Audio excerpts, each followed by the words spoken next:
Today we're taking a look at a game called Heretical, and this game ended up being way deeper than I expected, not just in terms of combat, but in its actual systems, and I wanted to test it out on the Steam Deck, and long story short, it runs fast, smooth, surprisingly stable, with just a few caveats, but without further ado, let's jump in. So Heretical is a fast-paced roguelike where your build matters just as much as your reflexes. What I really like here is how the item system works in this game.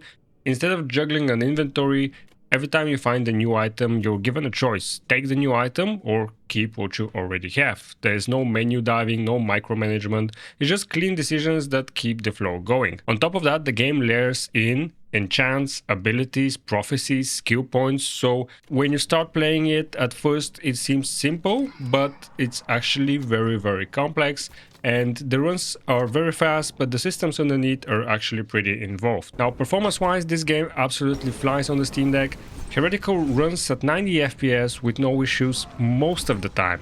Combat feels responsive, movement is smooth.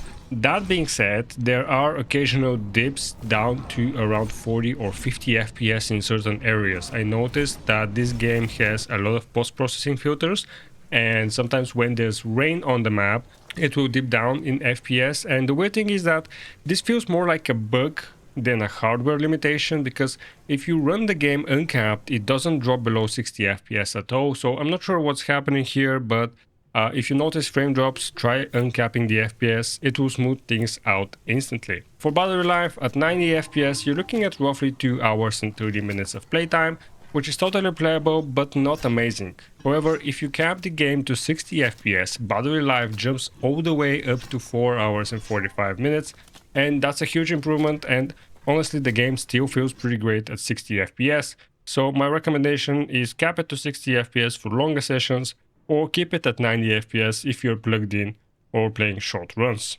Controls feel solid right out of the box. The game has full controller support, there's no awkward bindings, no fighting the UI, everything reads clearly on the deck screen.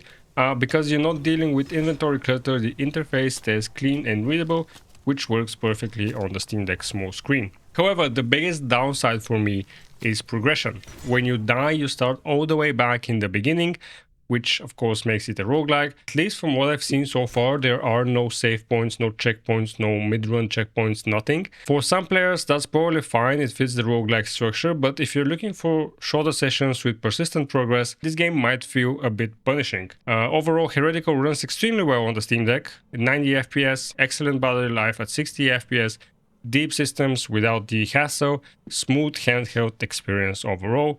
Just be ready for full resets on that. That's literally the only trade-off. If you enjoy fast roguelikes with meaningful build choices and great deck performance, this one is absolutely worth checking out. And if you guys enjoyed this video, consider leaving a like. And if you want to see more Steam Deck stuff and more Steam Deck performance breakdowns, don't forget to join the Steam group and follow the Steam Flow curator page where I post all my reviews. Thanks for watching, and I'll see you in the next video.